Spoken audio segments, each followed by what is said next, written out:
नमस्कार, स्वदेश न्यूज देख रहे हैं आप। मैं हूं आपके साथ ऋषभ सोनी और लेकर आया हूं हमारा खास कार्यक्रम अग्निपथ। और अग्निपथ में आज हम बात करेंगे सुप्रीम कोर्ट द्वारा विपक्ष की खारिज की गई रिट की। एसआईआर यानी स्पेशल इंटेंसिव रिवीजन को लेकर दायर रिट याचिका पर बड़ा फैसला सामने आया।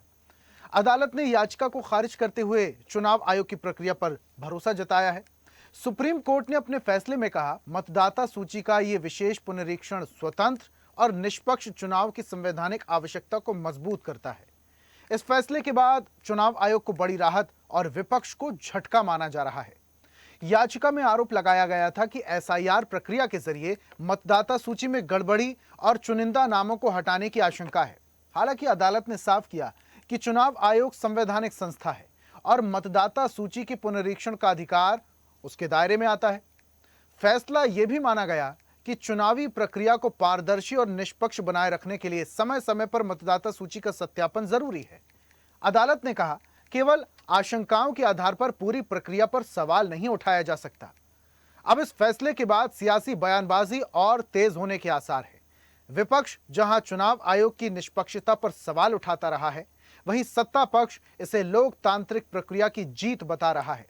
मामले में बीजेपी ने कहा कि बिहार और पश्चिम बंगाल के चुनाव में राजनीतिक दृष्टि से करारी हार मिलने के बाद अनर्गल बयानों और अफवाहों के बावजूद जनता से किसी भी प्रकार का समर्थन न मिलना अब विपक्ष, खासकर कांग्रेस पार्टी, नैतिक और संवैधानिक दोनों मोर्चे पर भी पूरी तरह से बेनकाब हो चुकी है। अब सुप्रीम कोर्ट के इस फैसले से चुनाव आयोग को बड़ी क्लीन चिट मिली है और अब देश भर में वोटर लिस्ट के शुद्धिकरण का यह काम जारी रह सकेगा।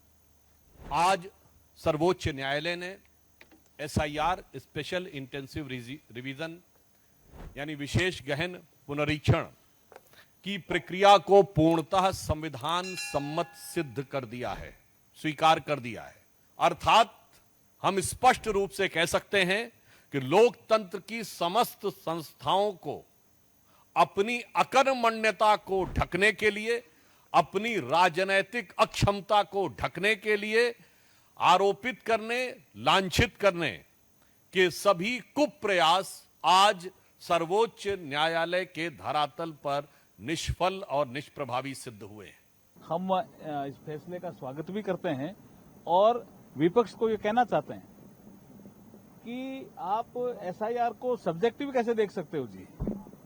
जब आप केरल में जीतते हो तब तो कहते हो एसआईआर ठीक है, और कहीं हारते हो तो कहते हो एसआईआर ठीक नहीं है। ये तो आपका दृष्टिकोण ही ठीक नहीं है ना। चुनाव के ठीक पहले बिहार में, बंगाल में, उत्तर प्रदेश में हो ही नहीं सकता, ये हमारा मुद्दा है। क्योंकि देहात का मजदूर, गरीब जाता है कमाने, लौट के साल भर में आता है, आपने 2 महीने का टाइम दे दिया कि आगे बताओ तुम जिंदा हो। सवाल ये, लाखों लोग जो कट गए थे उस पर अपील हुई, 6000 लोग तो उनमें वैलिड मान लिए गए, और जिनका अभी अपील का फैसला नहीं आया वो वैलिड हो जाएंगे, तो उनका क्या होगा। और इसीलिए तो हमने राज्यसभा में इनके खिलाफ प्रस्ताव लाए, वहां विस्तार से बताएंगे इस पे चर्चा। जहां तक सवाल है जजमेंट का, हमारी नैतिक जीत हुई है कि उन क्वेश्चन पे, उन सवालों पे अभी भी खामोश है सरकार और न्यायपालिका। आज तो विपक्ष की तरफ से एसआईआर को लेकर सुप्रीम कोर्ट में रिट दायर की गई थी, लेकिन रिट को खारिज कर दिया गया है। चुनाव आयोग को क्लीन चिट मिल चुकी है, लेकिन विपक्ष कई सारे सवाल भी उठा रहा है। इस पर आज हम कुछ चर्चा भी करेंगे। हमारे साथ मेहमान को जुड़ रहे हैं, बीजेपी प्रवक्ता हैं तपोष पाल। तपोष जी, बहुत स्वागत आपका। कांग्रेस प्रवक्ता हमारे साथ डॉक्टर शिवानंद हुलियालकर जुड़े हैं। शिवानंद जी, आपका भी बहुत स्वागत। और राजनीतिक विश्लेषक और वरिष्ठ पत्रकार के तौर पर सुनील त्रिपाठी हमारे साथ है। सुनील जी, आपका भी बहुत स्वागत करता हूं। और इस चर्चा की शुरुआत सुनील जी आपसे ही करेंगे। सर, आपसे समझना चाहते हैं, एसआईआर की प्रक्रिया बिहार से शुरू हुई और उस वक्त शुरू हुई थी जब बिहार चुनाव को कुछ ही वक्त रह गया था। विपक्ष लगातार आवाज उठा रहा था कि अभी इतनी हड़बड़ी में एसआईआर कराने की क्या जरूरत है, और अगर यह तर्क दिया जा रहा है चुनाव आयोग की तरफ से कि चुनाव निष्पक्ष हो जाएं इसलिए एसआईआर, तो इससे पहले के जितने 5 चुनाव थे वो भी निष्पक्ष नहीं रहे थे, उनमें भी सवाल उठना चाहिए, या फिर चुनाव के बाद आराम से एसआईआर को करा लेना चाहिए। लेकिन चुनाव हुआ, चुनाव संपन्न हुआ और उसके बाद तमाम हम स्टेट्स में देख रहे हैं, केंद्र शासित प्रदेशों में देख रहे हैं, एसआईआर की प्रक्रिया चल रही है। विपक्ष ने सुप्रीम कोर्ट का दरवाजा खटखटाया, सुप्रीम कोर्ट ने फिलहाल स्पष्ट कर दिया है कि ये एसआईआर कराने का अधिकार चुनाव आयोग के पास है। चुनाव आयोग जो करा रहा है, एसआईआर प्रक्रिया करा रहा है, वो बिल्कुल ठीक करा रहा है। सर, आपका माइक म्यूट है, उसे अनम्यूट कीजिए प्लीज। मेरा मानना है कि एसआईआर को लेके विपक्ष सदैव हमलावर रहा, लेकिन एसआईआर के प्रकरण पर देश की जनता ने भी विपक्ष का कहीं कोई साथ नहीं दिया और एसआईआर से कोई नुकसान भी नहीं। मैं तो बार बार कह रहा था एसआईआर होना भी चाहिए। जो व्यक्ति नहीं है दुनिया में उसके नाम पर भी लोग वोट डालाते थे। ऐसा मैंने भी देखा है कि कई लोग दिवंगत हो गए लेकिन उनके वोट चुनाव पड़ जाते थे। सुप्रीम कोर्ट को मैं धन्यवाद देना चाह रहा हूं, जो निर्णय उन्होंने किया बहुत अच्छा किया हमारी जुडिशरी ने, और बड़ा स्पष्ट उन्होंने कहा है कि चुनाव आयोग एक संवैधानिक संस्था है, जो उसने किया वो ठीक किया है। क्योंकि एसआईआर की प्रक्रिया से बहुत फायदे हैं। विपक्ष बार बार कहता रहा कि एसआईआर में नाम काटे जा रहे हैं। बिहार में आया 5 लाख या 10 लाख समथिंग नाम काट दिए गए, लेकिन जिनके नाम काटे गए बिहार में, वो अगर कहीं टेलीविजन चैनल में दिखाई पड़े हो तो आप बता दीजिए। हाँ, त्रुटियां हो सकती हैं। त्रुटियां तो हर व्यक्ति स्वाभाविक है कि त्रुटियां कहीं कहीं दिखाई पड़ी हैं, वो गलतियां हो सकती हैं, लेकिन एक साजिश नहीं हो सकती है कि जानबूझ के नाम काटे जाएं। और जानबूझ से अगर नाम काटे गए होते, तो जिनके नाम काटे गए वो कम से कम धरना प्रदर्शन या मीडिया के सामने आ कहते कि हमारा नाम काट दिया गया। एसआईआर में मैंने देखा कई लोगों के नाम 2-2 जगह जुड़े हुए थे। एग्जैक्ट जनसंख्या कंट्रोल भी होना चाहिए। हमको मालूम तो कितनी जनसंख्या हमारी है। अगर 2-2 जगह 3-3 जगह लोग शहर में रह रहे हैं, वहां भी अपना नाम डला दिए आधार कार्ड में या मतदाता सूची में, गांव में रह रहे हैं वहां डाल दिए, जहां गए वहां डलवा दिए। लेकिन इस बार चुनाव आयोग ने सख्ती से कहा था कि अगर 2 जगह किसी का नाम पाया जाता है तो उसके खिलाफ एफआईआर कराई जाएगी। बहुत लोगों ने जानबूझ करके एक ही जगह अपने नाम को रखा, चाहे शहर में हो चाहे देहात में हो या जहां वो रह रहे हो। इस प्रक्रिया से भी लोग वोट काटे गए, जिसको विपक्ष कह रहा है कि जानबूझ वोट काटे गए हैं। जी बिल्कुल, इस प्रक्रिया को लेकर विपक्ष तो सवाल उठा रहा है, लेकिन सुप्रीम कोर्ट का अब जो वक्तव्य आया है उसको लेकर मैं प्रतिक्रिया जानना चाहूंगा शिवानंद जी से। शिवानंद जी, अब सुप्रीम कोर्ट ने स्पष्ट कर दिया है जी, अब सर्वोच्च न्यायालय ने भी स्पष्ट कह दिया है कि चुनाव आयोग के पास एसआईआर कराने का जो अधिकार है वो है, और जो प्रक्रिया चल रही है वो बिल्कुल ठीक चल रही है। तो सुप्रीम कोर्ट के वक्तव्य को आप मानेंगे या फिर अभी भी सवाल उठाएंगे? देखिए, सुप्रीम कोर्ट आदेश कोई नया कुछ नहीं दिया, पहले से है वो वही है। और इनके पास बीजेपी का 3 कार्यकर्ता बैठे हैं, 3 बंदर, doctor Sandhu, doctor Joshi, doctor ये ज्ञानेश कुमार गुप्ता, ये 3 बंदर बैठे हैं, लोकतंत्र में हत्या कर रहे। ये लोगों ने महाराष्ट्र में चुनाव चोरी किया, नाम नरेंद्र काम सरेंडर, आसाम में वोट चोरी किया, पश्चिम बंगाल में वोट चोरी किया, मध्य प्रदेश में किया। ये लोगों ने वोट चोर, गद्दी चोर। अभी महंगाई चरम पर है, युवा युवती को रोजगार नहीं है, किसान डेली मर रहे, किसान के बारे में कोई सोच नहीं है। मैं इसका घोर निंदा करा। पहले टाइम पे सर हम लॉयर चेंज करते थे, ये लोग जज चेंज कर रहे हैं। किसके क्या जस्टिस मिलेगा बताइए? जस्टिस करना, सीबीआई ईडी इनका करना, लोगों को धमकाना, यही काम चल रहा है। मैं इसका घोर मैं सहमत नहीं हूँ, लेकिन एसआरए के नाम पे एनआरसी नहीं होना चाहिए। एनआरसी के नाम पे मुस्लिम दलित वोट नहीं काटना चाहिए। डॉक्टर बाबा साहब अम्बेडकर संविधान का पालन होना चाहिए। इसमें देश के प्रधान नरेंद्र मोदी और अमित शाह जी, इनका खुद का फॉर्म भरने के लिए भी नहीं आता है। ये इनका बैलेट पेपर पे वोटिंग लेने के लिए बोलिए, डिपॉजिट जब्त होगा। बीजेपी कहीं भी नहीं दिखेगा। वोट चोर, गद्दी चोर, नाम नरेंद्र काम सरेंडर। इन्होंने अमेरिका के सामने ट्रेड डील किया, एसटी फाइल देखी है, हमेशा लोगों को डराना, धमकाना, जीएसटी के बारे में लोगों को धमका के पैसा निकालना, यही कूटनीति इनका चल रहा है। मैं इसका घोर निंदा करना चाहता हूँ। दूसरी बात देखिए, मुझे एक बात बताइए शिवानंद जी, मुझे एक बात बताइए। आप लोग नाम काटने को लेकर आवाज उठा रहे थे कि जबरदस्ती किसी एक धर्म विशेष समुदाय के लोगों को टारगेट करके उनके नाम काटे गए हैं। पश्चिम बंगाल में इतने सारे लोगों के नाम, करीब 90 लाख से ज्यादा लोगों के नाम काटे गए, एक भी व्यक्ति सामने नहीं आया। उत्तर प्रदेश की हम बात करें, 2.5 करोड़ से ज्यादा नाम काटे गए। मध्य प्रदेश की बात करें 47 लाख, छत्तीसगढ़ में 42 लाख समथिंग, मतलब लाखों में, करोड़ों में संख्या है जिनके नाम काटे गए। और अगर नाम काटे जाते तो कहीं ना कहीं कुछ ना कुछ लोग जिक्र करते, सामने आते। अब तो सोशल मीडिया का जमाना है, लोग कहीं पर खड़े होकर लाइव कर देता है और बता देता है कि सरकार में ये कमी है, मेरे साथ ऐसा हुआ है। एक भी व्यक्ति ऐसे सामने आकर नहीं कह रहा है कि एसआईआर के चलते मेरा फिजूल में नाम काट दिया, मेरे परिवार का नाम काट दिया गया। सिर्फ आप ही लोग हल्ला कर रहे हैं।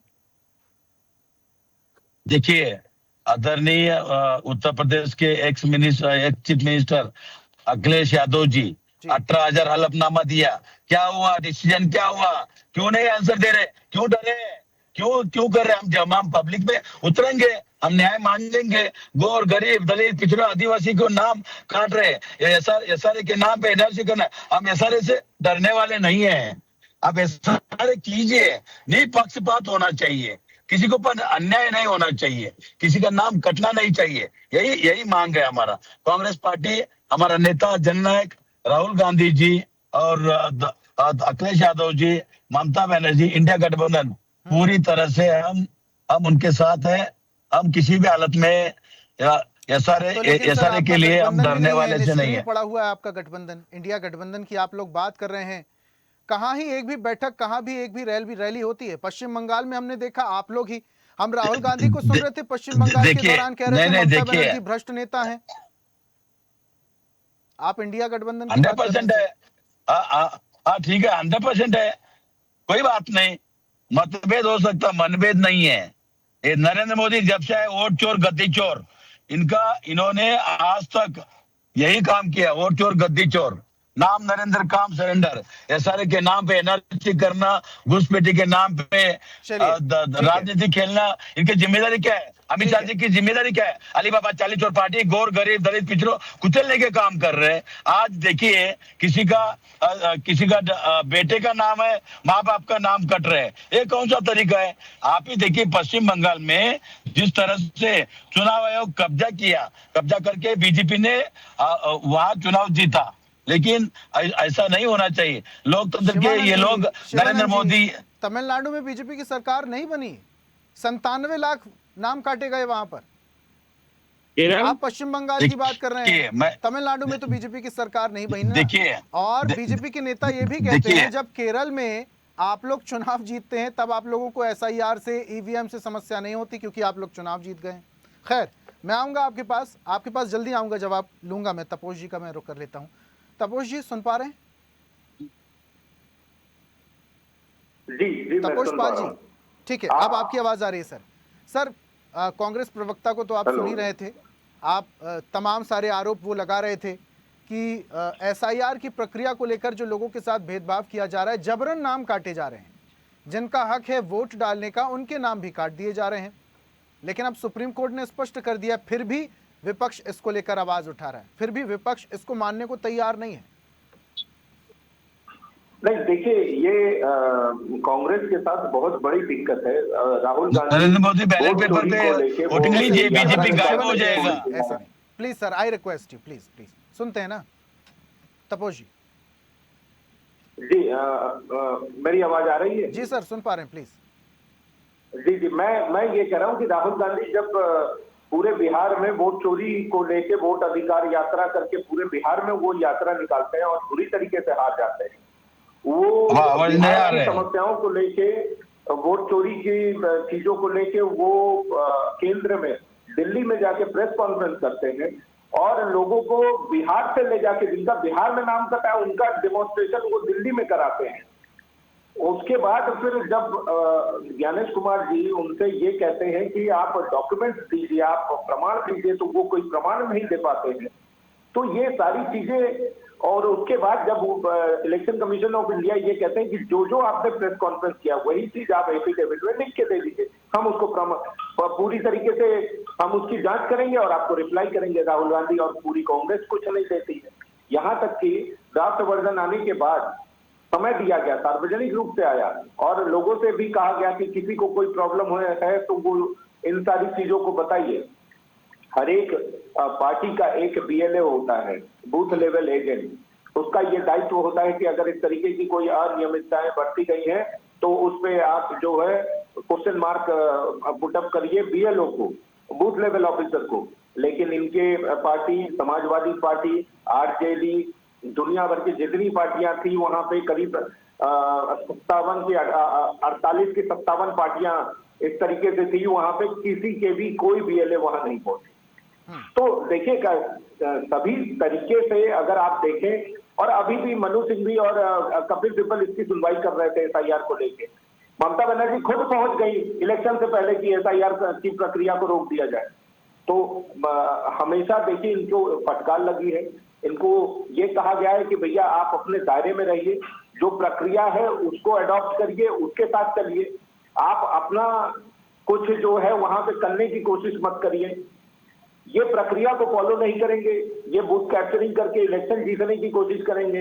इनसे जब जनता इनके साथ में नहीं आती है कि ये जनता को भला बुरा कहते हैं, ये संवैधानिक संस्थानों पे आरोप लगाते हैं। तपोश जी, एक बड़ा महत्वपूर्ण सवाल मैं करना चाह रहा हूं आपसे। एक बड़ा आरोप विपक्ष के नेता लगाते हैं, वो कहते हैं कि निर्वाचन आयोग और बीजेपी पार्टी एक ही सिक्के के दो पहलू हैं, इसलिए बिहार में हड़बड़ी में चुनाव कराए गए थे, जबकि इतनी ज्यादा जरूरत नहीं थी।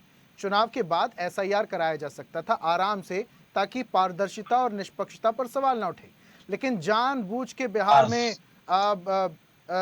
चुनाव के ठीक पहले, जहां कम वक्त बचा हुआ था, उस दौरान एसआईआर कराया गया और जानबूझकर विशेष धर्म समुदाय के लोगों को टारगेट किया गया और उनके नाम काटे गए ताकि वोट बैंक बनाया जा सके।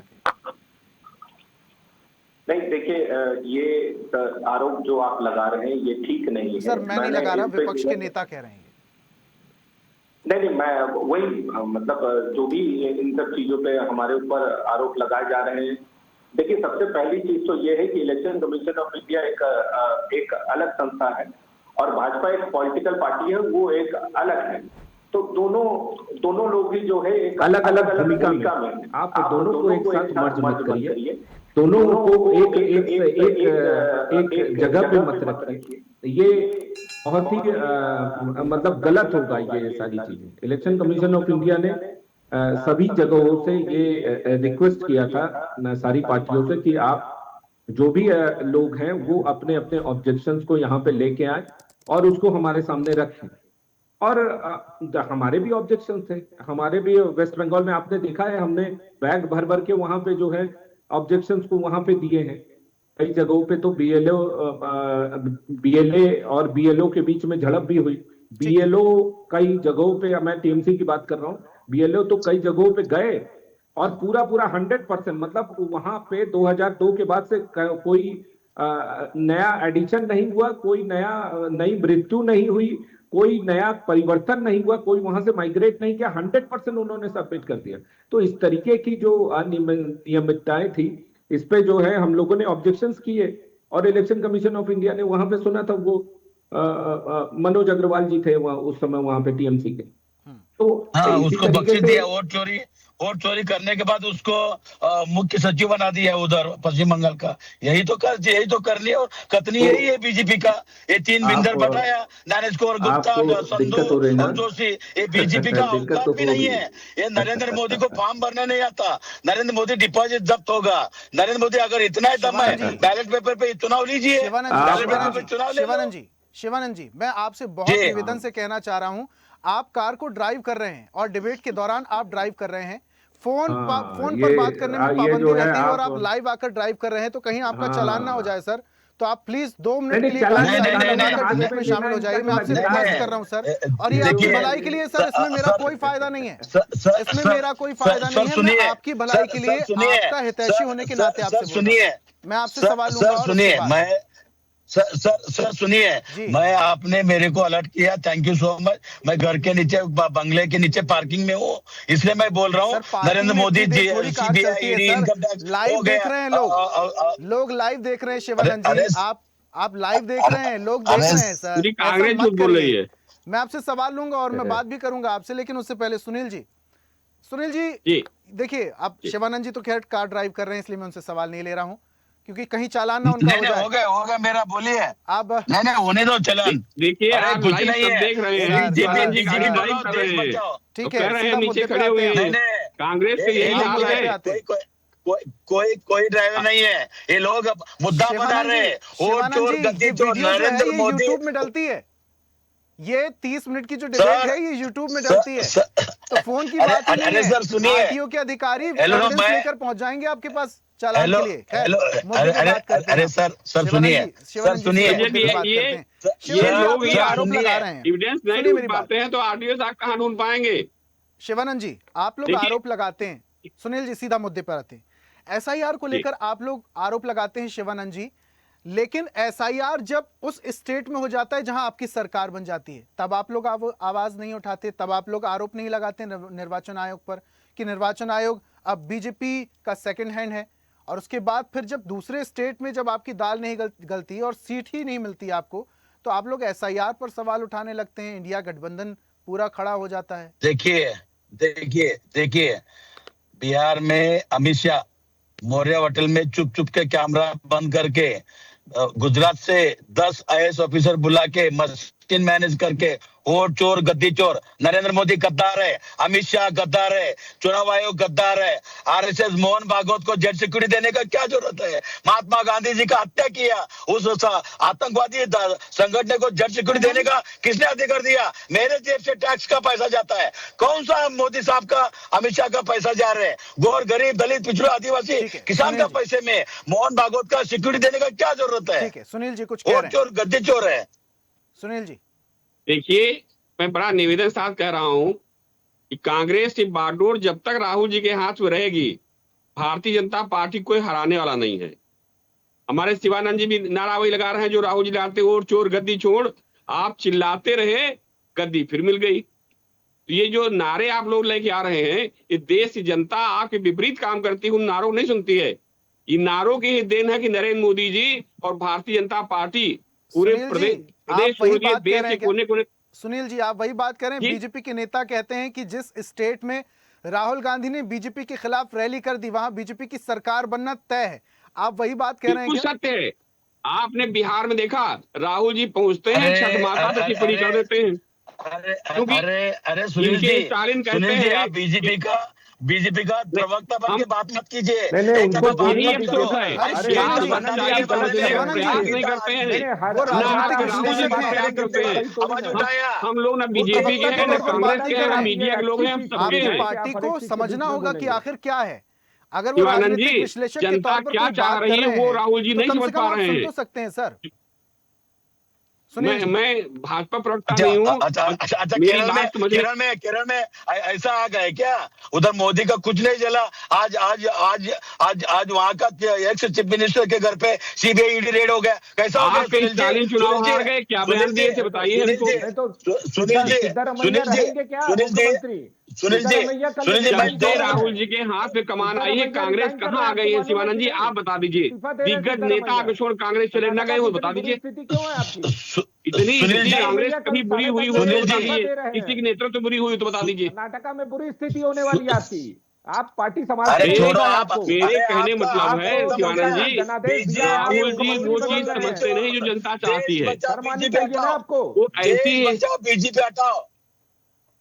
आप लोग मोदी जी का विरोध करते अरे करते भाई, पूरी कांग्रेस को साफ कर दिए मैं हैं। तो जनता क्या ये चाह पूछ रही रहा है? हूं कि आप सुनील जी, अपने मुख्यमंत्री सुनील क्यों जी, हटा रहे हैं? सुनील जी, कर्नाटका से अपने आपने मुख्यमंत्री क्यों मणिपुर हटा का रहे हैं? मुद्दा ये कभी बताइए नहीं ना। उठाया ना, अंकिता भंडारी का मुद्दा नहीं उठाया। ठीक। कौन सा अच्छा, वरिष्ठ आपने पत्रकार है भाई संदेश साहब? खाली मुद्दा उठाया कभी राहुल जी ने? बता दीजिए हमको। नहीं, मैं तो बार बार कहता हूँ कि हमारे मीडिया के लोग हैं, हम लोगों के लिए देश की हर बेटी अपनी बेटी तरह है, चाहे वो मणिपुर की हो, चाहे संदेश खाली की हो। आप उठाए हो, बता दीजिए। एक बार राहुल जी ने कहीं कहा संदेश खाली, बता दीजिए। नहीं, आपने अंकिता भंडारी या मणिपुर के बारे में कब मुद्दा उठाया? बताइए हमारे सर, ही कौन भाई सा चैनलों वरिष्ठ पर पत्रकार है? दिखा रहे हैं, उठा रहे हैं इन्हें। शिवानंद जी, वो कौन हमारे सा ही भाई हैं जो अंकिता भंडारी खबर आज आप चर्चा कर रहे हैं। हमारे भाई अगर मीडिया में होते वहां तो आप चर्चा नहीं कर पाते। इसलिए ये आरोप हमारे ऊपर मत लगाइए। नहीं, आपने ये आरोप राहुल जी पर लगाइए कि राहुल जी जो बोलते हैं उससे उनकी वोटें कम होती हैं। क्या ठीक है? नहीं, वरिष्ठ आप खुद वरिष्ठ पत्रकार कह रहे हो, तो अंकिता भंडारी और मणिपुर जल रहा था, युवा युवती बेरोजगार, नीट का पेपर शिवानंद जी, बिल्कुल, मैं वो शिवानंद जी, बात का लेकिन विरोध करता आपने हूं। विपक्ष की भूमिका हमारे में सारे भाइयों ने कपड़े और भी दिखाए मैंने हैं। अक्सर देखा है कांग्रेस पार्टी बिल्कुल के किया। बड़े नेता जो है वो आरोप लगाते हैं मीडिया मणिपुर हो पर, चाहे संदेश खाली लेकिन हो, क्या दोनों घटनाओं विपक्ष को मैं की निंदा करता जिम्मेदारी हूं। नहीं कि मुख्य मुद्दों को आकर्षित किया जाए, मुख्य मुद्दों पर बातचीत की जाए? आप लोग आरोप लगाते हैं मुद्दे मीडिया नहीं पर, वरिष्ठ पत्रकारों पर, लेकिन विपक्ष की भूमिका निभाने के नाते क्या आप लोग की जिम्मेदारी सिद्ध नहीं होती कि मणिपुर पे आप लोग खुलकर आवाज उठाइए? आप लोग भी तो चुनाव के दौरान ही रैलियां करते हैं सर। देखिए मैं खैर, अब समय नहीं, की बात मणिपुर तो आपको शिवानंद बार जी, बार मैं याद आता सुनील है, जी, संदेश एक खाली कोई चर्चा मैं किया बहुत आपने? निवेदन के साथ मैं आपको क्या रोकना वहाँ बहन चाहूंगा। बेटियां सभी नहीं है मेहमानों का भारत में बहुत क्या? बहुत धन्यवाद हमारे साथ जुड़ने के लिए, लेकिन समय मुझे अब आगे बढ़ने की इजाजत नहीं देता। बहुत शुक्रिया हमारे साथ जुड़ने के लिए। तो आज हम बात कर रहे थे एसआईआर पर खारिज हुई रिट की। विपक्ष ने एसआईआर पर सुप्रीम कोर्ट में रिट लगाई थी, लेकिन सुप्रीम कोर्ट की तरफ से वक्तव्य आया कि निर्वाचन आयोग को संवैधानिक अधिकार है एसआईआर कराने का। इसको लेकर सियासी बयानबाजियां भी हो रही हैं। कुछ स्टेट में एसआईआर हो चुकी है, कुछ स्टेट में बाकी है, लेकिन आने वाले सालों में विधानसभा चुनाव भी हैं। तो अब एसआईआर को लेकर विधानसभा चुनाव में क्या असर होगा, ये चुनाव के वक्त ही तय होगा। खास पेशकश में फिलहाल इतना ही। देखते रहिए स्वदेश न्यूज, सबसे पहले देश। और ऐसी ही ताजा खबरों के लिए लाइक, फॉलो और यूट्यूब पर सब्सक्राइब कर बेल आइकन जरूर दबाइए और हर अपडेट के लिए विजिट कीजिए स्वदेशलाइव.com।